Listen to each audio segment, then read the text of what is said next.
पहले ये वीडियो देखिए।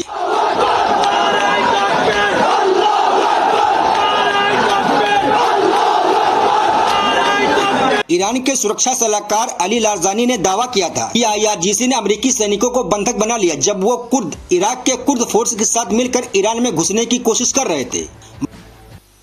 मैंने इस वीडियो को हाई मॉड्यूलेशन AI डिटेक्ट से जांच किया तो पाया कि ये वीडियो AI जनरेटेड नहीं है, लेकिन अभी इसकी पुष्टि अमेरिका और इजराइल के द्वारा नहीं की गई। अस्सलाम वालेकुम, मैं रियाज अहमद उत्तर प्रदेश से आप देख रहे हैं ईरान अमेरिका जंग की खबरें।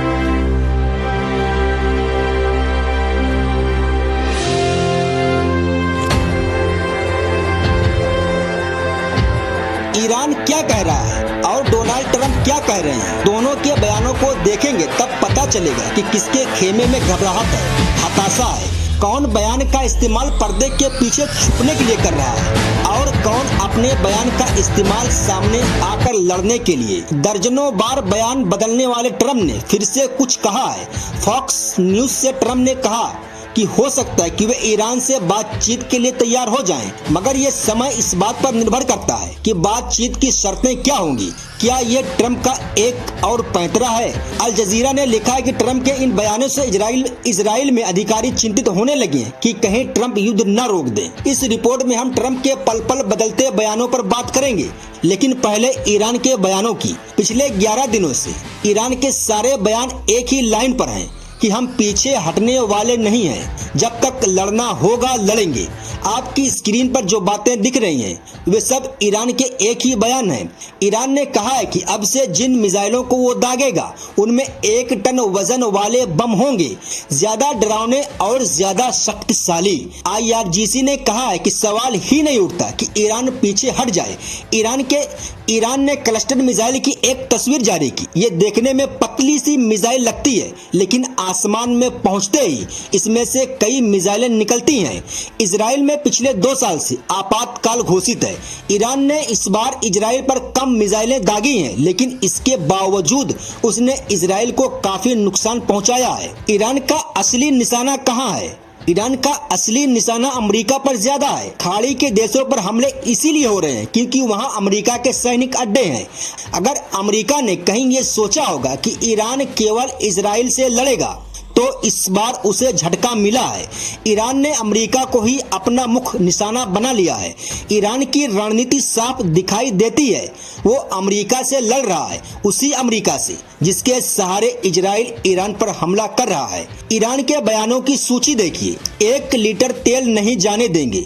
खाड़ी के देश अगर अमेरिका के राजदूतों को नहीं निकालेंगे तो हार्मुज से तेल ले जाने की अनुमति नहीं दी जाएगी। हम सीज फायर नहीं चाहते, 10 साल तक लड़ेंगे। अगर सीज फायर चाहिए तो गारंटी दो कि दोबारा हमला नहीं होगा। हमें बातचीत नहीं करनी है, हमें दुश्मन के सैनिक ठिकाने नष्ट करने हैं। ये सब ईरान की तरफ से आने वाले बयान हैं। ईरान कह रहा है कि 1 लीटर तेल का भी निर्यात नहीं होने देंगे। संयुक्त अरब अमीरात की सरकारी कंपनी एडनोक की रुवैस प्लांट पर ईरान के हमले से आग लगने की खबर आई है। यह खाड़ी क्षेत्र की सबसे बड़ी रिफाइनरियों में से एक है और दुनिया की 4थी सबसे बड़ी रिफाइनरी मानी जाती है। राउटर्स के अनुसार ड्रोन हमले के बाद इसे बंद कर दिया गया है। इसी तरह की खबरें खाड़ी के देशों से आ रही हैं। इन खबरों से लगता है कि ईरान भारी पड़ रहा है। यह एक बड़ी घटना बताई जा रही है जो तेल और गैस की सप्लाई के संकट को और बढ़ा सकती है। खाड़ी के देशों में अमेरिका के सैनिक अड्डे अब किसी काम के नहीं रहे, न अमेरिका के लिए न खाड़ी देशों के लिए। उनके होते हुए भी ईरान खाड़ी के देशों पर हावी हो गया है। नवंबर 2025 में अमेरिका ने सऊदी अरब के साथ आर्थिक और रक्षा समझौता किया था। दोनों देशों के बीच समझौता हुआ कि सैन्य सहयोग बढ़ेगा, टेक्नोलॉजी ट्रांसफर होगा, ट्रेनिंग प्रोग्राम होंगे, हथियारों की सप्लाई होगी और सुरक्षा का खर्च दोनों देश मिलकर उठाएंगे।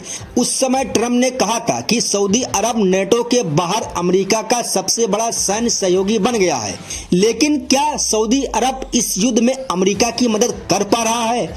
इसे लेकर ट्रंप के सहयोगी सेनेटर लिंडसे ग्राहम ने सवाल उठाया। उन्होंने अपने ट्वीट में लिखा है कि रियाद में अमेरिकी दूतावास खाली कराया जा रहा है क्योंकि ईरान के हमले लगातार बढ़ रहे हैं।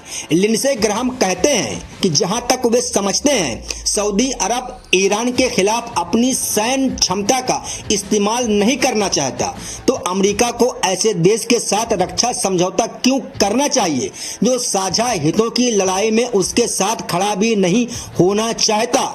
इस लड़ाई में अमेरिकी सैनिक मारे जा रहे हैं, अमेरिका अरबों डॉलर खर्च कर रहा है और सऊदी अरब केवल बयान दे रहा है, वो सैन्य लड़ाई में सामने नहीं आना चाहता। लिंडसे ग्राहम ने खाड़ी के देशों से पूछा, अगर आप अपनी सेना का इस्तेमाल अभी नहीं करेंगे तो कब करेंगे? उन्हें उम्मीद है कि इसमें जल्द बदलाव होगा, नहीं तो इसके अंजाम भी होंगे।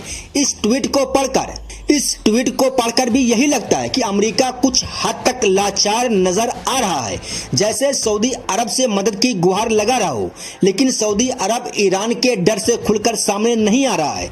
ट्रंप का खेमा काफी परेशान दिखाई देता है।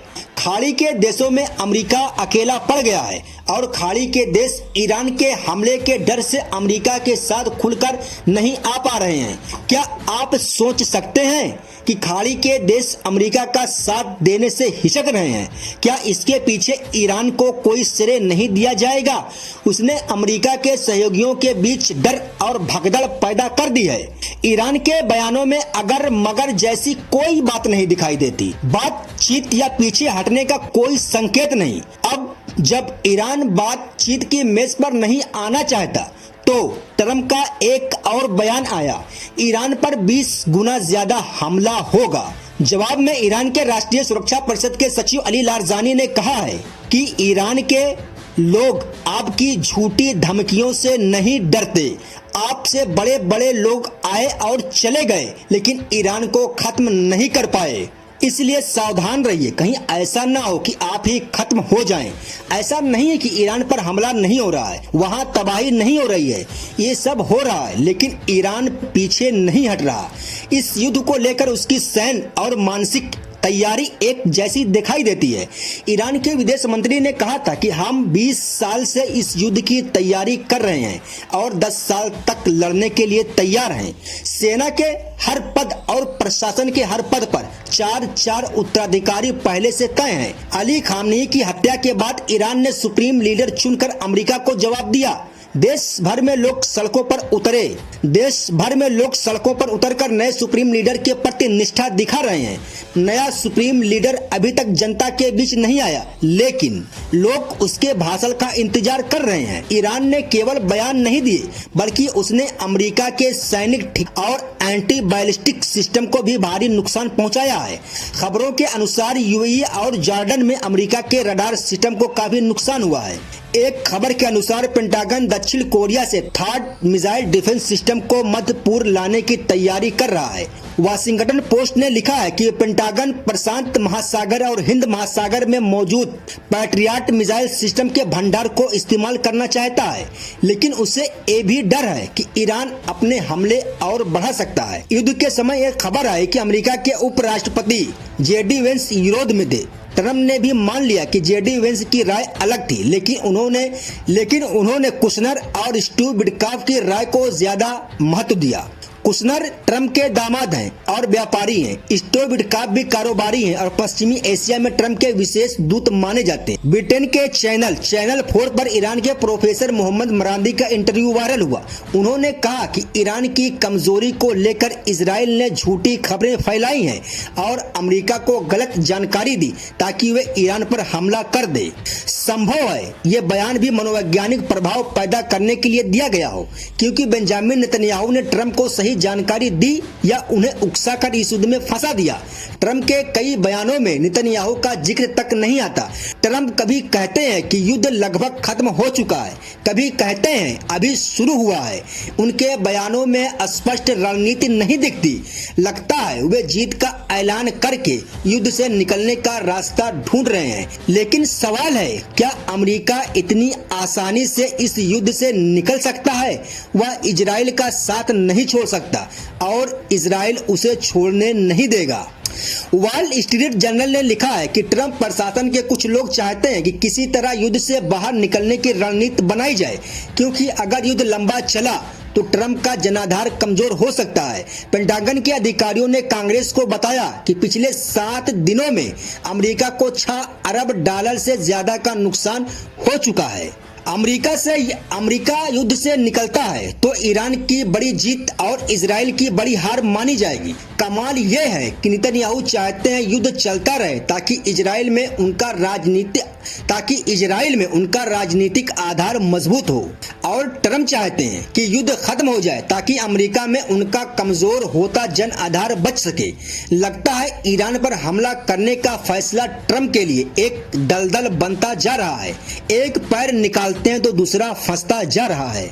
इजराइल के पास भले ही दुनिया की सबसे अचूक तकनीक न हो, लेकिन उसके पास अमेरिका को युद्ध में उतारने और फंसाने की क्षमता जरूर है। शायद इजराइल को इस क्षमता का निर्यात करना चाहिए ताकि दुनिया के दूसरे नेता भी उसके बनाए दलदल में फंसे दिखाई दें। इसी के साथ इस वीडियो को यहीं पर खत्म करते हैं। मिलते हैं अगले वीडियो में, तब तक अपना ख्याल रखिए। अस्सलाम वालेकुम रहमतुल्लाहि व बरकातहू। जय हिंद, जय उत्तर प्रदेश।